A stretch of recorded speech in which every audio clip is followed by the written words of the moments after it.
This is a demonstration of our Cockpit training simulator. The cockpit that I'm in is actually of a 737. All of the objects in the scene here, all of the knob switches and dials are to scale to me, which means that now I have a really good indication in terms of reach and placement and workflow, accurate to the real thing. So this will actually allow me to go through a procedure. I have my checklist here, which will allow me to kind of look at what I'm going to do ahead of time. Then I can press training, and I can now get a three-dimensional workflow for this particular procedure that I'm about to train on. And the importance of this three-dimensional workflow is that I'm now learning muscle memory in addition to the steps of the procedure. This will mean that as I go to do this in a real simulator, I mean a physical simulator, or in an actual cockpit, I'll have that correct placement.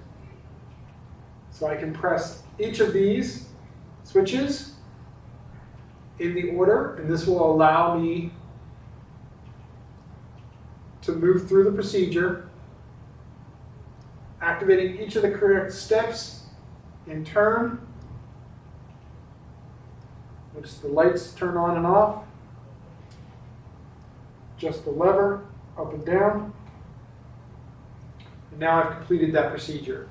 So I can hit restart. And now I can go back through the procedure again if I wanted, or I can do practice mode. And now I'm able to go through the procedure again, this time without guidance. So I have to flip all of the correct switches without the aid of my guide.